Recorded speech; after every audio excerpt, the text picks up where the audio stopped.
ሃሌሉያ። እንግዲህ በቤተክርስቲያናችን መካነ ኢየሱስ አቆጣጠር ባለ 50 ተብሎ የሚጠራው ነው። በዓለም አቀፍ ደረጃ ባለ 50 ተብሎ የሚጠራው ነው። በዓለም አቀፍ ደረጃም ይሄው በዓል ይከበራል። የመንፈስ ቅዱስ የወረደበት ወይም መንፈስ ቅዱስ የፈሰሰበት ቀን ተብሎ የሚከበርበት ሁኔታ ነው። ስለዚህ ሶስቱም የመጀመሪያው ኢሳይያስ ምዕራፍ 61 ላይ የጌታ መንፈስ በእኔ ላይ ነው ይላል እና ስለ መንፈስ ቅዱስ ነው። ሐዋርያት ሥራ ምዕራፍ 2 ላይ መንፈስ ቅዱስ የወረደበት የፈሰሰበት ጊዜ ነው። ማቴዎስ ወንጌል ምዕራፍ 12 ቁጥር ከ30 ጀምሮ ደግሞ መንፈስ ቅዱስ የጌታ መንፈስ ትልቅ እንደሆነና መከበር እንዳለበት ማሳዘን እንደማይጠበቅ እሱን መሳደብ መንቀፍ እንደማይቻል ይናገራል። ሶስቱም ክፍሎች ስለ መንፈስ ቅዱስ የሚናገሩ ናቸው። ስለዚህ እንግዲህ ዛሬ ስለ መንፈስ ቅዱስ ምንነት፣ ስራ፣ ተግባር እነዚህን ሁሉ አብረን አካተን የምናይበት ነው። መንፈስ ቅዱስ እንግዲህ የአካል ያለው ማንነት ያለው እግዚአብሔር እንደሆነ መገኘቱ ደግሞ በአንድ ልብ ባላቸው ሰዎች በሐዋርያት ሥራ ምዕራፍ 2 ላይ እንደተገኘ የእግዚአብሔር ቃል ይናገራል። በግል እግዚአብሔር በህብረትም እግዚአብሔር መንፈስ ቅዱስ ሊገኝ እንደሚችል እንመለከታለን። ጌታ ኢየሱስ ክርስቶስ ስለ መንፈስ ቅዱስ እንደተናገረ እኔ አባቴን እጠይቃለሁ እና እርሱ ለዘላለም ከእናንተ ጋር እንዲሆን ሌላ አጽናኝ ይሰጣችኋል ብሎ የተናገረበት ዮሐንስ ወንጌል ምዕራፍ 14 ቁጥር 16 ላይ አለ። ሌላ አጽናኝ የሚል እንመለከታለን። በዛ ቦታ ላይ ተጠቅሶ እናያለን። እና አጽናኝ የግሪኩ ቃል አጽናኝ የሚለውን ያው እዛው መጽሐፍ ቅዱስ ላይ ጰራቅሊጦስ ተብሎ እንደሚጠራ ይናገራል። በአንደኛ ዮሐንስ መልእክት ምዕራፍ 2 ቁጥር 1 ላይ ስለ ጠበቃ የሚናገር ቃል አለ። ይሄ ቃል ኢየሱስን የሚያመለክት ሲሆን ነገር ግን አጽናኝ የሚለው ቃል ጠበቃንም የሚያካትት ነው። ጠበቃንም ያካትታል እና አንዳንድ የእንግሊዝኛ ትርጉሞች በስፋት ይህንን አጽናኝ የሚለውን ይተረጉሙታል እና አጽናኝ ትርጉሙ መካሪ፣ ረዳት፣ ጠበቃ፣ አበረታች፣ ደጋፊ፣ ከጎን ቆሞ የሚያግዝ የሚረዳ ማለት ነው አጽናኝ። ስለዚህ መንፈስ ቅዱስ ይደግፋል፣ ያጽናናል፣ ይረዳል፣ ጠበቃ ነው፣ አጋዥ ነው፣ ከኛ ጋር የሚቆም ነው። አረ ሃሌሉያ፣ ክብር ለስሙ ይሁን። አረ የሚደግፍ አምላክ ነው። ይሄ አጽናኝ የሚለው ለመጠበቅም ለመምከርም አብሮ የሚቆም አብሮ ከኛ ጋር የሚሆን የሚያጽናናን፣ ብቻችንን ብለን ስናለቅስ ድንገት ይገለጥና ትካዜያችን ወደ ዝማሬ ተቀይሮ እናገኘዋለን። ያን የሚያደርግ መንፈስ ቅዱስ ነው፣ ሌላ አይደለም። ስለዚህ ኢየሱስ አብሮ የሚቆም ነው። አሁን ግን ጌታችን ኢየሱስ ክርስቶስ በአባቱ ቀኝ ስላለ መንፈስ ቅዱስ የእሱን ስፍራ ይዞ ተተክቶ የእርሱን ስፍራ ተክቶ ከኛ ጋር አለ። እስቲ ከኛ ጋር አለ በሉ እስቲ። አረ መንፈስ ቅዱስ አለ። ክብር ለስሙ ይሁን፣ ክብር ለጌታ ይሁን። መንፈስ ቅዱስ እንግዲህ እርሱ ማንነት ያለው ነው፣ የሚረዳ ነው፣ የሚያበረታን ነው፣ አካል ያለው ነው፣ የሚሰማን አምላክ ነው። እሱ ይሰማናል። መንፈስ ቅዱስ መጽሐፍ ቅዱስ እንደሚነግረን መንፈስ ቅዱስ እውቀት እንዳለው በአንደኛ ቆሮንቶስ ምዕራፍ 2 ቁጥር 11 ላይ ይናገራል። ከእግዚአብሔር መንፈስ በቀር የእግዚአብሔርን ሐሳብ የሚያውቅ የለም ብሎ ይነግረናል። እና የሚያውቀው እሱ ብቻ ነው። ሌላው የኛን ሐሳብ ያውቃል። እንዲሁም መንፈስ ቅዱስ ድካማችንን ያግዛል ብሎ ይናገራል። ስለዚህ እንዴት እንደምንጸልይ አናውቅም፣ ነገር ግን በማይነገር መቃተት መንፈስ ቅዱስ በእኛ ውስጥ ሆኖ ይማልዳል፣ ይቃትታል ብሎ ይነግረናል። ስለዚህ አብሮን አለ ማለት ነው። አረ ሃሌሉያ፣ አረ አብሮን አለ። እስኪ አብሮን አለ በሉ እስቲ። ጠላት ደስ አይበለው፣ መንፈስ ቅዱስ አለ በሉ እስቲ። ክብር ለጌታ ይሁን። ስሜት አለው መንፈስ ቅዱስ። ስለዚህ መንፈስ ቅዱስ ለቤዛ የታተማችሁበትን ቅዱሱን የእግዚአብሔርን መንፈስ አታሳዝኑ ብሎ የእግዚአብሔር ቃል ይነግረናል ኤፌሶን ምዕራፍ 4 ቁጥር 30 ላይ። ስለዚህ መንፈስ ቅዱስ ስሜት አለው። ስለዚህ መንፈስ ቅዱስ እንደያዝን መጠንቀቅ ያስፈልጋል ማለት ነው። ጌታ ኢየሱስ ክርስቶስም አበክሮ የተናገረው እሱን እንዳትሳደቡ፣ እንደ የሰው ልጅ ብትሰድቡት ይቀላል፣ እኔን ብትሰድቡኝ ይቀላል፣ ነገር ግን እሱን የተሳደበ በዚህም ዓለም ይሁን በወዳኛው አይሰረይለትም ብሎ ይናገራል። መንፈስ ቅዱስ ፈቃድ አለው። አንደኛ ቆሮንቶስ ምዕራፍ 12 ቁጥር 11 ላይ ያ አንዱ መንፈስ ይላል የጸጋ ስጦታዎችን ሲያድል ያ አንዱ መንፈስ እንዲና እንደ አድርጎ እንደሚያድል ይናገራል። እንደሚፈቅድ ለእያንዳንዱ ለብቻው እያካፈለ ያደርጋል ብሎ ይናገራል። ስለዚህ ፈቃዱ ትልቅ ነው። መንፈስ ቅዱስ እርሱ እንደ አካል ያለው ጠበቃ በመሆን ከኛ ጋር ያለ መንፈስ ቅዱስ አጽናኙ እሱ ከኛ ጋር አለ። ሌላው ኢየሱስ ሌላ አጽናኝ ብሎ ሲናገር በግሪክ ሌላ የሚለው ቃል አሎን የሚል ቃል አለው። የአሎን ማለት ከአንድ ተመሳሳይ ወገን የመጣ ማለቱ ነው። አሎን የሚለው አጽናኝ የሚለው ከአንድ ተመሳሳይ ከስላሴ ወገን ከአብ ከወልድ ከመንፈስ ቅዱስ ከአብና ከወልድ ጋር አብሮ የሚኖር ከተመሳሳይ ወገን የመጣ ነው። ሌላ ሲል ሌላ ማለቱ አይደለም።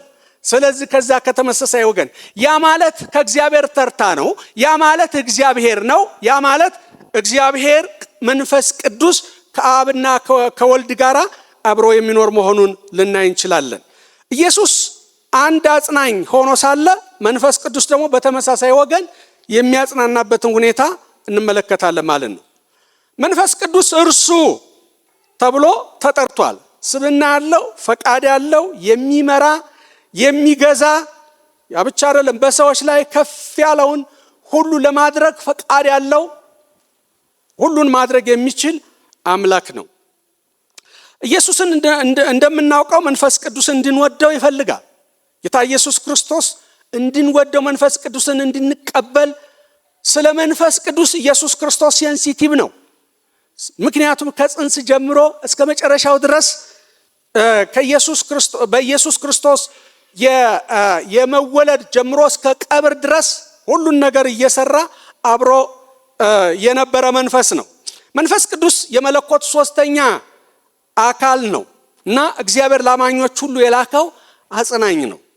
መንፈስ ቅዱስ በውስጣችን ይኖራል። ስለዚህ በውስጣችን ስለሚኖር ሌላ ነገር አያስፈልገንም ማለት ነው። በውስጣችን እንግዲህ እኔ ያክል ካልኩኝ ጥቂት መንፈስ ቅዱስ በብሉይ ኪዳን ምን ሰርቷል? መንፈስ ቅዱስ በፍጥረት ስራ ላይ ተካፍሏል። መንፈስ ቅዱስ በፍጥረት ስራ ላይ እንደተካፈለ ይናገራል። ሰማያት ውበት እንዲያገኙ አድርጓል። የእግዚአብሔር ቃል ሲናገር በመንፈሱ ሰማያት ውበትን አገኙ፣ እጁም በራሪቱን እባብ ወጋች ብሎ በኢዮብ ምዕራፍ 26 ቁጥር 13 ላይ ይናገራል። ስለዚህ ውበት የሚሰጥ መንፈስ ቅዱስ ነው። ውስጥን የሚያድስ መንፈስ ቅዱስ ነው። ሰማያትን ውበት የሰጣቸው እሱ ነው። በፍጥረት ስራ ላይ ተሳትፏል መንፈስ ቅዱስ። በዘፍጥረት ምዕራፍ 1 ቁጥር 2 ላይ የእግዚአብሔር ቃል ሲናገር ምድር ባዶ ነበረች ብሎ ይናገራል። አንዳችም አልነበረባትም። ጨለማ በጥልቁ ላይ እንደነበረ የእግዚአብሔር ቃል ይናገራል። ስለዚህ የእግዚአብሔር ቃል በውሃው ላይ ሰፎ ነበረ ብሎ ይነግረናል። ሰፎ የሚለው ቃል ዘይት በውሃው ላይ እንደሚሰፍ አይደለም፣ ኦቨርሻዶ ማድረግ ነው፣ መቆጣጠር ነው። ይረብብ ነበረ። ምክንያቱም ምድር 3/4 አሁን እንኳን በዓለም ላይ ጂኦግራፊ የሚናገረው 3/4 ውሃ ነው አይደል? ውሃ ነበረ፣ ባዶ ነበረ፣ ቅርጽ አልባ ነበረች። ያን ለማስተካከል መንፈስ ቅዱስ ኮንትሮል ያደርግ ነበረ። ስለዚህ በፍጥረት ዓለም ላይ ያን ያደርግ ነበር። ያ ብቻ አይደለም። መዝሙረ ዳዊት ምዕራፍ 104 ቁጥር 30 ላይ መንፈስህን ትልካለህ ይፈጠራሉም፣ የምድርን ፊት ታድሳለህ ይላል። የሚያድስ መንፈስ ቅዱስ ነው። አይደለም የምድርን ፊት የኛን ውስጣችንን ሁሉ ያድሳል። አረ ሃሌሉያ! አረ የሚያድስ እሱ ነው። ነገራችን ሁሉ ያድሳል። ስለዚህ ነገሮችን ሁሉ የሚያድስ እሱ ነው። በብሉይ ኪዳን ጊዜ እግዚአብሔር እንዲህ ብሎ ተናግሮ ነበረ። ምን ብሎ ነው የተናገረው? መንፈሴ ለዘላለም በሰው ዘንድ አይኖርም። መንፈሴ ምክንያቱም ከኃጢአት የተነሳ መንፈሴ በሰው መካከል ለሁል ጊዜ ለዘላለም አይኖርም ብሎ ተናግሮ ነበረ በዘፍጥረት ምዕራፍ 6 ቁጥር 3 ላይ። ስለዚህ እግዚአብሔር መንፈሱን በሰው ላይ አያሳድርም ነበር፣ ነገር ግን እየተገለጠ ስራ ይሰራ ነበረ። አሁን የሚገርመው ነገር የእግዚአብሔር መንፈስ ከሌለ በፍርሃት ነው የምንዋጠው። ፍርሃት ይሆናል፣ መታመን የሌለን እንሆናለን፣ ባዶነት ነው የሚሰማን። መንፈስ ቅዱስ ካለ ግን ሁልጊዜ መንፈስ ቅዱስ ከኛ ጋር ሲሆን ውስጣችን የታደሰ ነው የሚሆነው። ስለዚህ ዳዊት እንዲህ አለ፣ መንፈስህን ከኔ አትውሰድብኝ አለ። ምክንያቱም ዳዊት መንፈስ ቅዱስ መንፈስ ሲወሰድ አይቷል። ከሳኦል ላይ መንፈሱ ሲወሰድ አይቷል። ባዶነት አይፈልግም። መንፈስህ ሌላው ነገር ይቅርብኝ፣ ንግስና ይቅርብኝ፣ ነገር ግን መንፈስህን ከኔ አትውሰድብኝ ብሎ ሲናገር መዝሙር 51 ቁጥር 10 ላይ ታገኙታላችሁ። ይህን ሲወሰድ ስላየ ማለት ነው። ስለዚህ የእግዚአብሔር መንፈስ ከሳኦል ርቆ ነበረ። እንደውም አንደኛ ሳሙኤል ምዕራፍ 16 ቁጥር 14 ላይ ያሰቃየው ነበር። ክፉ መንፈስ መጥቶ ያሰቃየው ነበር። ለምን ሲባል መንፈስ ቅዱስ ከሱ ስለተወሰደ። ነገር ግን አሁን መንፈስ ቅዱስ በመካከላችን በቤተ ክርስቲያን፣ በእኛ መካከል፣ በግለሰብ፣ በህብረት እየሰራ ያለበት ሁኔታ ነው። እግዚአብሔር ለዘላለም አያድርም የሚለውን መንፈሱን በሰው መካከል እንዲያድር ኢየሱስ ስራ ሰርቶ ከጨረሰ በኋላ መንፈስ ቅዱስ መጣ። ምክንያቱም በኢዩኤል ምዕራፍ 2 ቁጥር 28 እና 29 ላይ ተናግሮ ነበረ። እነሆ በመጨረሻው ቀን ብሎ ተናግሮ ነበረ። ያ ሆኖ እንመለከተዋለን። አረ ክብር ለስሙ ይሁን። መንፈስ ቅዱስ አለ ማለት እኛ ህልውና አለን ማለት ነው። ከድንጋጤ እንወጣለን፣ ከፍርሃት እንወጣለን፣ ብቸኝነት አይሰማንም። ምክንያቱም መንፈስ ቅዱስ አለ። እስቲ መንፈስ ቅዱስ አለ በሉ እስቲ። አረ ሃሌሉያ። ስለ መንፈስ ቅዱስ አንዳንድ የመጽሐፍ ቅዱስ አስተማሪዎችና አዋቂዎች ስኮላርስ የሚባሉት ተናግረው ነበር። ኦገስቲን ኦፍ ሂፖ የሚባል ሰውዬ እንዲህ አለ፣ መንፈስ ቅዱስ በስላሴ መካከል አብን ከወልድ ጋር፣ ወልድን ከአብ ጋር የሚያስተሳስር የፍቅር ማሰሪያ ቦንድ ኦፍ ላቭ የሚባለውን ይህንን የሚያደርግ ነው። እንደገና ለአማኞች ደግሞ በአማኞች መካከል ጸጋን በማደል የአማኞችን ልብ በፍቅር የሚሞላ ነው። የአማኞችን ልብ በፍቅር የሚሞላ ነው አለ። ይህ ሰውዬ ስለ መንፈስ ቅዱስ የተናገረው ጆን ኦዊን የሚባል ሰው እንዲህ አለ፣ እጅግ ታላቅ የሆነ የአዲስ ኪዳን ዘላለማዊ ስጦታ ነው። የአዲስ ኪዳን ምንድነው? ዘላለማዊ ስጦታ ነው። ይሄ ስጦታ አእምሮን የሚያበራ የሚቀድስ ለዘላለም ልጅነት የሚያትም እርሱ ነው። ለካ ታትመናል ማለት ነው። አረ ሃሌሉያ። እጆቻችሁን አወዛውዙና ሃሌሉያ በሉ እስቲ። አረ ሃሌሉያ። የሚያትመን እሱ ነው። እነሆ የሚያድሰን እሱ ነው። በፍቅር የሚያስተሳስር እሱ ነው። ክብር ለስሙ ይሁን። ካርል ባርዝ የሚባል የነበረ አሁን ሞደርን ቴዎሎጂያን ከሚባሉ ሰው አንዱ እሱ ነውና እንዲህ አለ፣ መንፈስ ቅዱስ እግዚአብሔር ነው። በመንፈስ ቅዱስ የእግዚአብሔር ኃይል ተገልጦ በዓለም ያለውን ሸቀጥ የሚያራግፍ በቤተ ክርስቲያን ውስጥ እየሰራ እየመራና እያነቃቃ ተስፋችን የሚያድስ እና ከእርሱ ጋር በፍቅር እንድንቀጥል የሚያደርግ የፍቅር ማዕከል ነው መንፈስ ቅዱስ። መንፈስ ቅዱስ የምን ማዕከል ነው? እስቲ የፍቅር በሉኝ እስቲ። መንፈስ ቅዱስ የፍቅር ማዕከል ነው። አረ ሃሌሉያ፣ አረ ሃሌሉያ።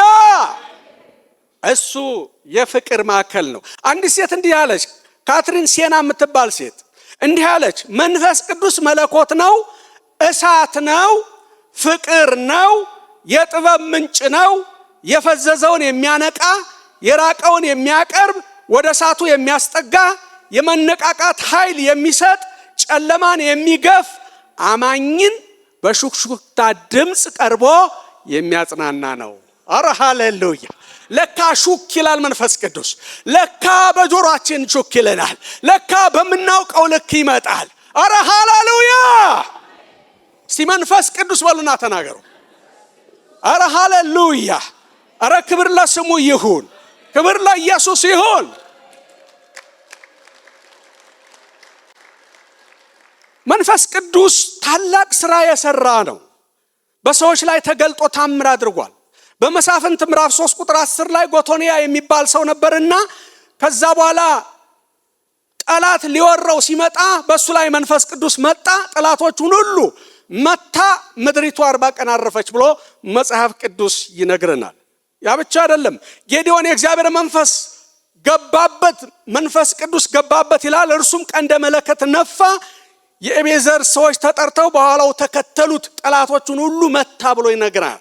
መንፈስ ቅዱስ እየተገለጠ በብሉይ ኪዳን ትልቅ ስራ ሰርቷል። ይሄንን በመሳፍንት ምዕራፍ 6 ቁጥር 34 ላይ እናገኘዋለን። መሳፍንት 11 ቁጥር 29 ዮፍታሔ አሞናውያንን በታላቅ አመታት መታቸው፣ ምክንያቱም መንፈስ ቅዱስ በሱ ላይ ነበረና ብሎ ይነግረናል። መንፈስ ቅዱስ ትልልቅ ስራዎችን ሰርቷል፣ ታምር አድርጓል። ዛሬም ታምር ያደርጋል፣ ታምር እያደረገ ይቀጥላል። በሽተኞችን ይፈውሳል፣ ሙታንን ያስነሳል፣ አጋንንትን ሁሉ ይመታል። የእግዚአብሔር ጣት በመካከል ሆኖ ይሰራል። አረ ሃሌሉያ! መንፈስ ቅዱስ ይሰራል። በሳምሶን ላይ መጣ ይላል እና የአንበሳውን ደቦል እንደ ጠቦት ቆራረጠው፣ ምክንያቱም መንፈስ ቅዱስ በሱ ላይ ወረደና። መንፈስ ቅዱስ በሰዎች ላይ ሲመጣ ኃይል ይሆናል። መንፈስ ቅዱስ በሰዎች ላይ ሲመጣ ጉልበት እናገኛለን፣ መጽናናት እናገኛለን፣ ኃይል እናገኛለን፣ ብርታት እናገኛለን፣ ተስፋ እናገኛለን። ከተስፋ መቁረጥ እንወጣለን። አረ ክብር ለስሙ ይሁን፣ ክብር ለጌታ ይሁን። ጥበብ ሞልቶባቸው እንደነበረ ኢያሱ ምዕራፍ 34 ቁጥር 9 ላይ ይናገራል። ይመራቸው እንደነበረ በነህምያ ምዕራፍ 9 ላይ የእግዚአብሔር ቃል ሲናገር እነሆ መንፈስ ቅዱስ ይመራቸው ነበር ብሎ ይናገራል። እነሆ መንፈስ ቅዱስ ያስተምራቸዋል፣ ይመራቸው እንደነበረ ይናገራል። ሚስጥርን ይገልጥ ነበር። በዳንኤል ምዕራፍ 4 ላይ የእግዚአብሔር ቃል ሲናገር መንፈስ ቅዱስ በአዲስ ኪዳንስ እንደ ተስፋ ቃሉ በኢዩኤል ምዕራፍ 2 ላይ ተነግሯል።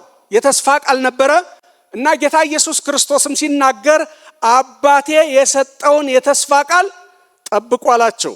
ስለዚህ በመጠበቅ ድል እንደሚገኝ የእግዚአብሔር ቃል ይናገራል። ከነሱ ጋር አብሮ ሳለ ከኢየሩሳሌም እንዳይወጡ አዘዛቸው። ነገር ግን ከኔ የሰማችሁትን አብ የሰጠውን የተስፋ ቃል ጠብቁ። የተስፋው ቃል የተሰጠው በኢዩኤል ነበረ። በኢዩኤል ምዕራፍ 2 ቁጥር 28 ነበረ። ያ ቃል በሐዋርያት ሥራ ምዕራፍ 2 ላይ ሲፈጸም ነው የምናየው። አንድ ነገር ልንገራችሁ። ኢሳይያስ ምዕራፍ 44 ቁጥር 3 ላይ በተጠማ ላይ ውሃን በደረቅ መሬት ላይ ፈሳሾችን አፈሳለሁና መንፈሴን በዘርህ ላይ በረከቴንም በልጅ ልጆች ላይ አፈሳለሁ የሚል ቃል እናገኛለን። በተጠማ የተጠማ መሬት በዛ ምሳሌ ነው እንጂ መንፈስን በተጠማ መሬት ላይ አይደለም ያፈሰው። በተጠማ መሬት ላይ በሚጠባበቅ መሬት ላይ ውስጣችን እነሆ ልባችን ታድሶ ወደሱ በሚቀርብበት ጊዜ መንፈስ ቅዱስ በእኛ ላይ ይሰራል። ይሄ የተስፋው መንፈስ በ120 ሰዎች ላይ ሲፈስ እናያለን። መቼ ነው የፈሰሰው ካል እየጠበቁ ነበረ። ምን እያረጉ? እየተጉ ነበረ። ምን እያረጉ? እየጸለዩ ነበረ። ስለዚህ እኒህ ሰዎች በአንድ ልብ ነበሩ። በአንድ ልብ በሆነ ነገር እግዚአብሔር ለመስራት ይመቸዋል። አረ እግዚአብሔር አንድ ልብን ይስጠን። 2 ሰው ሆኖ 2 ልብ ሊኖር ይችላል። 60 ሰው ሆኖ አንድ ልብ ሊሆን ይችላል። ነገር ግን በአንድ ልብ ለመስራት እግዚአብሔር ይመቸዋል። አንድ ልብ ማለት አንድ አይነት ልብስ መልበስ አይደለም። አንድ ልብ ማለት በተለየ በአንድ ቤት ውስጥ መኖር አይደለም። አንድ ልብ ማለት አንድ ልብ ነው። በእግዚአብሔር ፊት አንድ ልብ እግዚአብሔርን ደስ ያሰኘዋል። አረ እግዚአብሔር አንድነትና አንድ ልብን ይስጠን። አረ አሜን ይባላል በደንብ። አረ እግዚአብሔር ይስጠን። ከዛ በኋላ ምን ሆነ ነው? ድንገት እንደሚነጥቅ አውሎ ነፋስ ከሰማይ ድምፅ መጣ። የነበሩበትን ቤት ሁሉ ሞላው። የሚገርም ነው። እንደ እሳት የተከፋፈሉ ልሳኖች ታዩአቸው፣ በእያንዳንዳቸውም ላይ ተቀመጡባቸው። በሁሉም ላይ መንፈስ ቅዱስ ሞላባቸው። መንፈስም ይናገሩ ዘንድ እንደተሰጣቸው በሌላ ልሳኖች ይናገሩ ነበረ ብሎ መጽሐፍ ቅዱስ ይናገራል። ቤቱን ሞላው። ምን ማለት ነው? ስፔስ የሚባል ሌላ ክፍተት የለም። በሙሉ ቤቱ ተሞልቷል። ያ ምን ማለት ነው? ኃይለኛ እንደሆነ መንፈስ ቅዱስ ብርቱ እንደሆነ ጉልበታም እንደሆነ፣ ነገር ግን በሰዎች ላይ ደግሞ ሲታይ እነሆ በእያንዳንዱ ላይ እንደተቀመጠ የእግዚአብሔር ቃል ይናገራል። ዘንድሮ ይቀመጥብን። ስለዚህ ይናገሩ ነበር። ሰው ሁሉ ይናገራል። እያንዳንዱ በሱ ላይ ተቀምጦ መንፈስ ቅዱስ በቃ በሚሰጠው ቋንቋ ይናገር ነበር። ከለመዱት ቋንቋ አወጣቸው፣ ከለመዱት ንግግር አወጣቸው፣ ከለመዱት ጸሎት አወጣቸው። ነገር ግን በአንድ ልብ ሆነው ሁሉም እንደ እሳት የተከፋፈለ ልሳኖች ታዩአቸው። ቤቱ ሁሉ ሞላ። የሚሞላ ክብር ዘንድሮ ይምጣ። አሜን ትላላችሁ ወይ? እጆቻችሁን አንሱ። ሃሌሉያ! አሬ የሚሞላ ክብር፣ አሬ ጌታ ክብር፣ የመንፈስ ቅዱስ ኃይል፣ የበሽተኛን የሚፈውስ ኃይል፣ እነሆ በሽተኛን የሚፈውስ፣ አጋንንትን የሚበላ፣ እስራትን የሚበጥስ፣ ክፉን ሁሉ የሚነቅል የእግዚአብሔር መንፈስ አሜን ይምጣልን አለ። ኦልሬዲ ግን ይከለጥልን። ሃሌሉያ! እነዛን 120 ሰዎች ከሌላ ቦታ በዓል ለማክበር የመጡ ሰዎች ነበሩ፣ ከተለያዩ አውራጃዎች። ከዛ በኋላ ትኩር ብለው ያያቸው ነበር፣ ተገረሙ። መንፈስ ቅዱስ ሲመጣ ያስገርማል፣ ምክንያቱም ነገርን ሁሉ ስለሚለውጥ። እና ከዛ በኋላ ጴጥሮስ ተነሳና አትገረሙ አላቸው። አትገረሙ እና እግዚአብሔር በኢዩኤል የተናገረውን ነው የፈጸመው። ስለዚህ እንደውም ቁጥር 32 እና 33 ይሄን ኢየሱስን አስነሳው፣ ለዚህ ደግሞ እኛ ምስክሮች ነን። ስለዚህ እናንተ ሰቅላችሁ ገላችሁት ነበረ፣ ነገር ግን እግዚአብሔር እነሆ ሞትን አሸንፎ አስነሳው። ስለዚህ እሱ የተስፋ ቃል ተቀብሎ ከአብ ዘንድ ተቀብሎ ይህን የምታዩትና የምትሰሙትን አፈሰሰው አለ። ፈሰሰ ሲል በእያንዳንዱ ላይ በሙሉ እያንዳንዱ ላይ እነሆ ተቀምጦ እንደነበረ የእግዚአብሔር ቃል ይነግረናል። እንግዲህ ይሄ ትልቅ ስጦታ ነው፣ ከሁሉ የሚበልጥ ነው። ከሁሉ እንደሚበልጥ የእግዚአብሔር ቃል በሉቃስ ወንጌል ምዕራፍ 11 ቁጥር 13 ላይ እንዲህ የሚል ቃል አለ። እንኪያ እናንተ ክፉዎች ስትሆኑ ለልጆቻችሁ መልካም ስጦታ መስጠት ካወቃችሁ በሰማይ ያለው አባቴ ለሚለምኑት እንዴት መንፈስ ቅዱስን አይሰጣቸውም? እንዴት እናንተ ትንሽ ስጦታ መስጠት ካወቃችሁ ትልቁን ስጦታ አባቴ እንዴት አይሰጣችሁም ማለት? አረ ትልቅ ስጦታ ነው። መንፈስ ቅዱስ ከኛ ጋር ነው ማለት ከሁሉ የሚበልጥ ነው፣ ከንግስና የሚበልጥ ነው። ዳዊት ያን ነው የተናገረው። እነሆ ከብዙ ሀብት የሚበልጥ ነው። አረ ክብር ለስሙ ይሁን። 38 ዓመት ሙሉ ሳኦል ሲሰቃይ መንፈስ ቅዱስ ከሱ ስለራቀ ነው። ሀብት ምን ያደርጋል? ንግስና ምን ያደርጋል? እነሆ ኃይል ምን ያደርጋል? ነገር ግን መንፈስ ቅዱስ ይበልጣል። እስቲ መንፈስ ቅዱስ ይበልጣል በሉት። አረ ሃሌሉያ! አረ ሁል ጊዜ በቤታችሁ ይገኝላችሁ። አረ ስትጠሩት ይገኝላችሁ። መንፈስ ቅዱስን ስጋብዙት ይምጣላችሁ። ጌታ ኢየሱስ በኢሳይያስ የተናገረውን በሉቃስ ወንጌል ምዕራፍ 4 ቁጥር 17 እስከ 19 ይናገራል። ለታሰሩት ይላል እስኪ ለታሰሩት በሉ እስቲ መፈታትን፣ ለሚያለቅሱት መጽናናትን፣ በአመድ ፋንታ አክሊልን። ዋው! ይህ አክሊል እኮ ይውላችሁ አክሊል ተሰጠን። ኢየሱስ ክርስቶስ የሾህ አክሊል ነው የተደፋበት። ነገር ግን ለኛ አክሊል ይሰጠን። ነገር ግን ያ አክሊል ምን አይነት አክሊል መሰላችሁ? የክብር አክሊል አለ መጽሐፍ ቅዱስ ላይ ሲናገር፣ የደስታ አክሊል አለ የእግዚአብሔር ቃል ሲናገር፣ የድል አክሊል አለ፣ የህይወት አክሊል አለ፣ የማይጠፋ አክሊል አለ። ይሄን ሊሰጠን ሐዋርያው ጳውሎስ ለሄድ ነው ሩጫዬን ጨርሻለሁ፣ የድል አክሊል ተዘጋጅቶልኛል እና የህይወት አክሊል ተዘጋጅቶልኛል፣ ስለዚህ ለኔ ይሰጠኛል አለ። ያ ብቻ አይደለም፣ ለኔ ብቻ አይደለም አለ፣ ለሚጠብቁት ሁሉ ይሰጣል። አረ ሃሌሉያ! አረ አክሊል አለን በሉ እስቲ። አረ ጠላት ደስ አይበለው፣ አክሊል አለ ይበሉ። በአመድ ፋንታ አዎ፣ ጉስቁልና እያለ አዎ፣ ያንን ሁሉ አመዱን ሁሉ ገልብጦ አክሊል ተዘጋጅቷል ለካ። አረ አክሊል አለ እስቲ፣ አክሊል አለ በሉ እስቲ። አዎ፣ በልቅሶ ፋንታ የደስታ ዘይት፣ በሐዘን ፋንታ የምስጋና መጎናጸፊያ፣ ያን ሁሉ ሽሮ የሚሰጥ ኢየሱስ ለዘላለም የተባረከ ይሁን። መንፈስ ቅዱስ ያን ሁሉ ያደርጋል። ከአብ ተቀብሎ ኢየሱስ ስለላከው እነሆ መንፈስ ቅዱስ በቤተ ክርስቲያን እየሰራ ነው ያለው። ስለዚህ ያ ሁሉ አለ። ይህን ሀብት አላወቅንም። በሰማያት ያለው እንደውም ኤፌሶን ምዕራፍ 3 ቁጥር 10 ላይ ጥበብ ለቤተ ክርስቲያን ተሰጥቷል ይላል። ያን ጥበብ ግን አላወቅነውም። ያን ጥበብ በቤተ ክርስቲያን እንደው በሰማይ ያሉ አለቆች እነሱ በሰማይ ባሉት ባለቆች እንድትታወቅ ይህን ጥበብ ተሰጥቷል ይላል። ያ ዕውቅና ለነ ጴጥሮስ ለነ ጳውሎስ ተሰጥቷቸዋል። ሐዋርያ ሥራ ምዕራፍ 19 ላይ ያ ዕውቅና አስቄዋ የሚባል ካህን ነበርና የሱ ልጆች ጳውሎስ በሚሰብከው በኢየሱስ እናምላችኋለን ውጡ ብለው አጋንንትን ሲናገሩ እናንተ እነማን ናችሁ? ጳውሎስን አውቀዋለሁ። ሪኮግኒሽን ይሰጣል። በቤተ ክርስቲያን ያለው ጥበብ አጋንንቶች ራሱ ሪኮግኒሽን ይሰጣሉ። ጳውሎስን አውቀዋለሁ፣ ኢየሱስንም አውቀዋለሁ፣ እናንተ እነማን ናችሁ? እናንተ ማረጋችሁ ምንድን ነው? ለካ ቤተ ክርስቲያን ትታወቃለች። ለካ አገልጋዮች ይታወቃሉ። ሪኮግኒሽን ለቤተ ክርስቲያን ይሰጣል። አጋንንት እንኳ ያውቃል፣ ይንቀጠቀጣል። አረ ሃሌሉያ! ይህን የሚሰራ መንፈስ ቅዱስ ነው። እስቲ ለመንፈስ ቅዱስ ክብርና እልልታ አምጡ። ሃሌሉያ!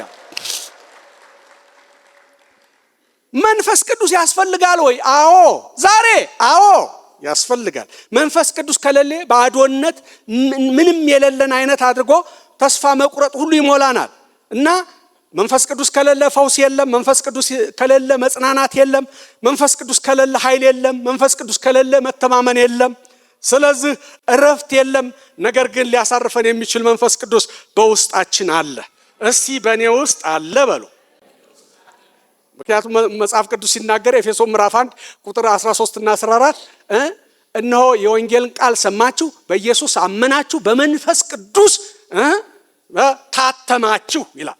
ስለዚህ አመን፣ ሰማን፣ ቃሉን አመን፣ መንፈስ ቅዱስ ደግሞ አተመን። አረ ሃሌሉያ! እስኪ ታትም ያለሁ በሉ። አረ ጠላት ደስ አይበለው፣ እኔ እኮ ኢየሱስ ነኝ ታትም ያለሁ በሉ። አረ ሃሌሉያ! ታትመናል። ጌታ ኢየሱስ ክርስቶስ ብትወዱ ትእዛዜን ጠብቁ፣ እኔም አብን እለምናለሁ ከእናንተ ጋር ለዘላለም እንዲኖር የማይለይ። ያን ጊዜ ለዘላለም መንፈሴ በሰው መካከል አያድርም ብሎ ነበር ጌታ። ነገር ግን አሁን ለዘላለም እንዲኖር እለምናለሁ፣ ሌላ አጽናኝ ይሰጣችኋል ብሎ ልክ እንደኔ ማለቱ ነው። ኢየሱስ ይሰጣችኋል ብሎ ለምኖ ሰጠን እና ያ መንፈስ ቅዱስ ቅባቱ የሚቀባን መንፈስ ቅዱስ በአንደኛ ዮሐንስ ምዕራፍ 2 ቁጥር 27 ላይ እናንተስ ከእርሱ የተቀበላችሁትን ቅባት በእናንተ ይኖራል፣ ማንም ሊያስተምራችሁ አያስፈልጋችሁም። ነገር ግን የእሱ ቅባት ስለ ሁሉ እንዲያስተምራችሁ እውነተኛም እንደሆነ ውሸትም እንዳልሆነ እናንተም እንዳስተማራችሁ በእርሱ ኑሩ ብሎ ይነግረናል። መንፈስ ቅዱስ አለ፣ ሌላ ሊያስተምረን አይችልም። ስለዚህ የሚያስተምር መንፈስ ቅዱስ አለ። ኃይል ከሌለ መስበክ አይቻልም። ኃይል ከሌለ መመስከር አይቻልም። ኃይል ከሌለ ተስፋ መቁረጥ ይኖራል። ስለዚህ ሐዋርያት እኮ ጨርቃቸው እንኳ ይፈውስ ነበረ። በዛ ውስጥ ያለው ኃይል አልፎ መንፈስ ቅዱስ ጥላቸው እንኳን ፈውሷል፣ ጨርቃቸው ፈውሷል። የእግዚአብሔር ቃል እንደሚናገር ያን ያደረገ ማን ነው ካል መንፈስ ቅዱስ ነው። የነ ጳውሎስ ኃይል አይደለም። ጳውሎስ እንደውም ደካማ ነኝ፣ እኔ እንደውም ከሁሉ የተሻልኩ አይደለሁም፣ ድቅቅ ያለ እንደሆነ የእግዚአብሔር ቃል ይናገራል። ታዲያ መንፈስ ቅዱስ ለምን መጣ ካል አንደኛ ዮሐንስ ወንጌል ምዕራፍ 16 ቁጥር ከ8 እስከ 10 እኔ እንዲሄድ ይሻላችኋል፣ እኔ ባልሄድ አጽናኙ ወደ እናንተ አይመጣም ብሎ ነበርና ጌታ ኢየሱስ ክርስቶስ አጽናኙ ወደኛ እንዲመጣ ከኛ ጋር አብሮ እንዲኖር ወክ ስናረግ አብሮ በእኛ መካከል በውስጣችን ሆኖ ወክ እንዲያደርግ ስራ እንዲሰራ አቅጣጫ እንዲሰጠን እንዲህ አድርጉ ብሎ እንዲመልሰን እነ ጳውሎስን እኮ መልሷቸዋል። ወደዛ አትሻገሩ ተመለሱ ብሎ። ስለዚህ የሚመልስ ጌታ ስላለ እሱን ለማድረግ መንፈስ ቅዱስ በመካከላችን አለ። እርሱ መጥቶ ስለ ኃጢአት ስለ ጽድቅም ዓለምን ይወቅሳል። ስለ ኃጢአት እኔን ስለማያምኑ ነው። ስለ ጽድቅ ወደ አብ ስለሚሄድ ነው። እንደገና ስለ ፍርድም የዚህ ዓለም ገዥ ስለተፈረደበት ነው። ስለዚህ ወደ እውነት ሁሉ ለመምራት መንፈስ ቅዱስ መጣ። ሰይጣን ውሸታም ነው፣ እሱ ነፍሰ ገዳይ ነው። ውሸታም የውሸት አባት፣ ሐሰተኛ የሐሰት አባት፣ ነፍሰ ገዳይ ነው ብሎ በዮሐንስ ወንጌል ምዕራፍ 8 ቁጥር 44 ላይ ይናገራል። ስለዚህ ውሸት በሱ ውስጥ ያለ ነው። ፋብሪካው ሰይጣን ነው። ነገር ግን የእግዚአብሔር መንፈስ ሲመጣ ግን ወደ እውነት ሁሉ ሊመራል፣ ከዛ ውሸት ሊያወጣን መጥቷል። መንፈስ ቅዱስ ኢየሱስ ያስተማረውን ለማሳሰብ መጥቷል። ሌላ ምንም የተጨመረ ነገር የለም። ኢየሱስ በሙሉ የነገራቸውን እያሳሰበ ያንን ያደረገ መንፈስ ቅዱስ ነው። የተመረጡ ሰዎች ምስክር እንዲሆኑ ኃይል ለማስታጠቅ መንፈስ ቅዱስ መጥቷል። ሐዋርያት ይህን መንፈስ ተቀብለው እንዴት አገለገሉ? በጣም ከዘመኑ ጋር በጣም የሚገርመኝ ነገር እሱ ነው። ምንድን ነው? ሐዋርያት ሥራ ምዕራፍ 10 ቁጥር 44 እስከ 45 ላይ ጴጥሮስ ይላል ይህን ነገር ገና ሲናገር ቃሉን በሰሙት ሁሉ ላይ መንፈስ ቅዱስ ወረደ ይላል።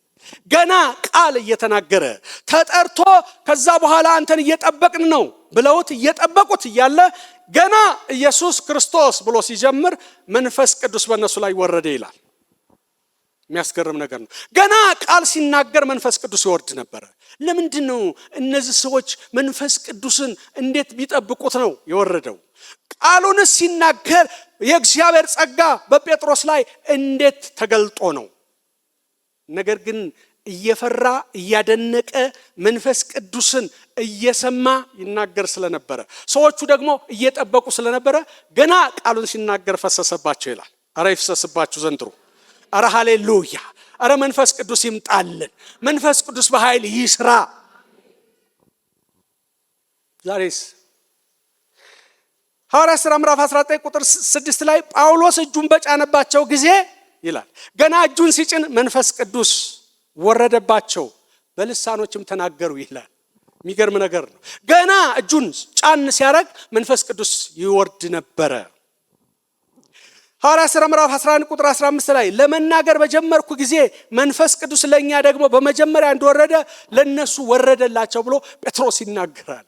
ገና ስናገር እጆቻችሁን አንሱ። አረ የእግዚአብሔር መንፈስ ገና ስንናገር፣ ገና ቃሉን ስናወጣ፣ ገና መንፈስ ቅዱስን ስንጠራ፣ ገና ልባችን ስናዘጋጅ አሜን ይውረድብን። አሜን ትላላችሁ? ይውረድባችሁ። እርግማን አይደለም፣ ይውረድባችሁ። በቤታችሁ ይውረድባችሁ፣ በቤተሰብ ይውረድባችሁ፣ በልጆቻችሁ ይውረድ። መንፈስ ቅዱስ አለ ማለት ስራ አለ ማለት ነው። መንፈስ ቅዱስ አለ ማለት ክፉን ይነቅለዋል ማለት ነው። መንፈስ ቅዱስ አለ ማለት በትዳር መካከል ያለ ጭቅጭቅ ይወገዳል ማለት ነው። አረ ክብር ለስሙ ይሁን። ሐዋርያት ሥራ ምዕራፍ 10 ቁጥር 38 ጌታ ኢየሱስ ክርስቶስ በኃይል እንደተቀባ ይናገራል። ኢየሱስን በኃይል ቀባው ይላል። በዛ ነገር ደግሞ እንደዚህ አደረገ ብሎ የእግዚአብሔር ቃል ይናገራል። ያ ብቻ አይደለም። ሐዋርያት ሥራ ምዕራፍ 16 ቁጥር 26 ላይ የወህኒው መሰረት ተናወጠ። ጳውሎስና ሲላስ ታስረው እስር ቤት እያሉ የወህኒው መሰረት ዝማሬ እየዘመሩ እያለ የወህኒው መሰረት ተናወጠ ይላል። እንዴት ተናወጠ? መናወጥ እንዴት ነው? ቤቱ ሸክ አረገ። አንዳንድ ጊዜ በሬክተር ስኬል ከአምስት ሬክተር ስኬል በላይ ከሆነ ቤቱ በሙሉ ይወድማል። ቤቱ በሙሉ ይሰነጣጠቃል። እነሆ ግድግዳ ሁሉ ይፈራርሳል። አንዳንድ ጊዜ የወህኒው መሰረት ሲናወጥ ከግድግዳ የተሰቀሉ ዕቃዎች እነሱ ሁሉ ይወርዳሉ። ይሄ ቤቱም አልፈረሰም፣ ነገር ግን ዕቃም አልወደቀም። የሁሉ ስራት ቷ አረ ሃሌሉያ! አረ ክብር ለስሙ ይሁን። መንፈስ ቅዱስ ሲመጣ እንዲህ ነው። ፓርዳና ማሻላ ባዲያስ አረ ሃሌሉያ! አረ ክብር ለስሙ ይሁን። መንፈስ ቅዱስ ሲመጣ ሸክ ያደረገ ቤቱ ሳይነቀል እነሆ ወንበሩ እያለ በሰዎች ውስጥ አልፎ ይሰራል። አረ የሚሰራ መንፈስ ይውደቅብን። የሚሰራ መንፈስ ይውደቅባችሁ። የሁሉም እስራት ተፈታ። ጴጥሮስ ሁሉንም ወደ ውጭ አስወጥቶ ተንበርክኮ ጸለየና አንድ ጊዜ በሐዋርያት ሥራ ምዕራፍ 9 ቁጥር 40 ላይ ጣቢታ የምትባል ሞተችና ከዛ በኋላ ሁሉንም አስወጣቸው። ተንበርክኮ ጸለየና ከዛ በኋላ እጇን ይዞ አስነሳት። ያ ምን አደረገ ሲባል መንፈስ ቅዱስ። አረ የመንፈስ ቅዱስ ሥራ ትልቅ ነው። አረ ሃሌሉያ! አረ ሃሌሉያ! ይሄ የመንፈስ ቅዱስ ሥራ ለዓለም የተሰወረ ነው። የሚገርማችሁ ነገር ለዓለም ተሰውሯል። የእግዚአብሔር ቃል ሲናገር ዮሐንስ ወንጌል ምዕራፍ 14 ቁጥር 17 ላይ በእናንተ ውስጥ ይኖራል፣ ዓለም ግን ምን አይለውም ይላል፣ አያውቀውም ይላል። እኛ ሰዎች ነን። አብረን ከሰዎች መካከል እያለን መንፈስ ቅዱስ በእኛ ላይ ሊሰራ ይችላል። አንድ ጊዜ እንዲህ ሆነ። ሕዝቅኤል ምዕራፍ 1 ቁጥር 1 ላይ እኛ በኮቦር ወንዝ አጠገብ ከእስረኞች መካከል እያለሁ ይላል ሰማያት ተከፈቱ ይላል። ያ ሁሉ እስረኛ ማዕት እስረኛ ነው። ነገር ግን ሕዝቅኤል አንድ ይታየዋል። ከነሱ መካከል ነው ያለው። ምንም ችግር የለም። ነገር ግን እግዚአብሔር ከሱ ጋር ኮሙኒኬት ያደርግ ነበር። እግዚአብሔር ኮሙኒኬት በአንድ ሰው እዚህ መካከላችን እያለ ለአንድ ሰው ኮሙኒኬት ማድረግ ይችላል። አረ እግዚአብሔር ይችላል። ስለዚህ ያን ጊዜ ሰማያት ተከፈቱ ይላል። ለካ ሕዝቅኤል እያለ እስረኞች ሁሉ ሞልቶ አብረው እያሉ አብረው እያወሩ ለካ መንፈስ ቅዱስ ኮሙኒኬት ያደርግ ነበር። የእግዚአብሔር መንፈስ ኮሙኒኬት ያደርግ ነበር። ሰማያት ሊከፈቱ ይችላሉ። በአንድ ሰው መካከል ሰማያት ሊከፈቱ ይችላል። አሜን። ይከፈትላችሁ። ሚስጥርን እግዚአብሔር ያውራችሁ። ለዓለም ግን የተሰወረ ነው። እንዴ ደሞ አንተ የት ሄደ ነው? የት ደሞ መንፈስ ቅዱስ ደፋር እንዴት ታውቀዋለህ ሊሉ ይችላሉ። ነገር ግን ከኛ ጋር አለ። እስቲ ከኔ ጋር አለ በሉ። አረ ጠላት ደስ አይበለው፣ ከኔ ጋር አለ በሉ። አረ ሃሌሉያ! ክብር ለኢየሱስ ይሁን። ክብር ለጌታ ይሁን። በእኛ ውስጥ ይኖራል፣ ማደሪያ አድርጎናል። ክብር ለስሙ ይሁን። ከኛ ጋር ያለው ቁርኝት ትልቅ ነው። ክብር ለኢየሱስ ይሁን። መጽሐፍ ቅዱስ ሲናገር መንፈስ ቅዱስን ስንቀበል የእግዚአብሔር እንደሆን ሮሜ ምዕራፍ 8 ቁጥር 14 እስከ 16 ያ መንፈስ ከመንፈሳችን ጋር ይመሰክራል ብሎ ይናገራል። መንፈስ ቅዱስ ከመንፈሳችን ጋር ይመሰክራል። ስለዚህ መንፈስ ቅዱስ አለ፣ በመንፈሳችን ደግሞ ይመሰክራል። ያ ብቻ አይደለም፣ የርስታችን መያዣ ነው።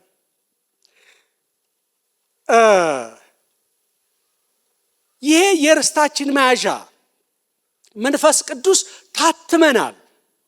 በግሪክ አራቦን ይለዋል። አራቦን ቅርታና ቀብድ ማለት ነው። ቀብድ ታውቃላችሁ? ቀብድ የሆነ ገንዘብ እቃችሁን ገዝታችሁ እስክትሄዱ የሆነ ገንዘብ ታስይዛላችሁ። ስለዚህ እስከ መጨረሻው ድረስ የክብሩ ምስጋና ሆኖ ነገሮችን ሁሉ እስኪዋጅ ድረስ መንፈስ ቅዱስ አትሞናል። ስለዚህ የእግዚአብሔር ነን ማለት ነው። ስለዚህ የሌላ አይደለንም፣ ታትመናል። ስለዚህ የርስታችን መያዣ ነው። አረ ሃሌሉያ! የሌላ አይደለሁም። እስቲ የሌላ አይደለሁም በሉ። ዛሬ እናውጃለን፣ የሌላ አይደለሁም በሉ። አረ ሃሌሉያ! የኢየሱስ ማህተም አርፎብኛል፣ ማህተም አርፎብሻል። አረ ኢየሱስ ነሽ።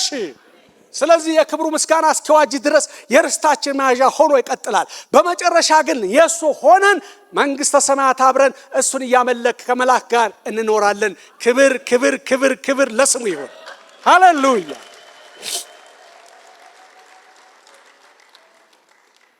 መንፈስ ቅዱስ ኃይል ይሰጣል። አንድ ጊዜ እንዲሆነ ሐዋርያትን አሰሯቸውና ከዛ በኋላ ፈቷቸው። እንደገና ሄዱና ሐዋርያት ሥራ ምዕራፍ 4 ቁጥር 31 ላይ አሁንም ጌታ ሆይ ወደ ዛቻቸው ተመልከት፣ ለመፈወስ እጅህን ስትዘረጋ በቅዱስ ብላቴና በኢየሱስ ስም ምልክትና ድንቅ ስታደርግ ባሪያዎች በፍጹም ግልጥነት ቃልህን እንዲናገሩ ስጣቸው ብለው ከጸለዩ በኋላ ቁጥር 31 ላይ እንዲህ ይላል፣ ከጸለዩ በኋላ ተሰብስበው የነበሩበት ስፍራ ተናወጠ፣ በሁሉም መንፈስ ቅዱስ ሞላባቸው። ታርዳና ማሻ ሃሌሉያ! አረ ክብር ለስሙ ይሁን። አረ ሃሌሉያ! ዘንድሮ የሚሞላ መንፈስ ይምጣ። አረ የክብር መንፈስ ይምጣ። አረ የኃይል መንፈስ ይምጣ። የእግዚአብሔር ጣት በመካከላችን ይስራ። በሽተኛን የሚፈውስ ሰዎችን ከሩቅ የሚጠራ ሰዎችን ለደህንነት የሚጠራ የእግዚአብሔር መንፈስ ይምጣ። አሜን ይምጣ። እጆቻችሁን አወዛውዙና አሜን ይምጣልን። መንፈስ ቅዱስ ይምጣልን። ኃይል ይምጣልን። መንፈስ ቅዱስ የክብር መንፈስ፣ የእግዚአብሔር መንፈስ፣ የኃይል መንፈስ እሱ ይምጣልን። ክብር ክብር ለስሙ ይሁን። ክብር ለስሙ ይሁን። ሃሌሉያ! መንፈስ ቅዱስ በእኛ ሕይወት ውስጥ አዲስ ማንነት ይሰጠናል።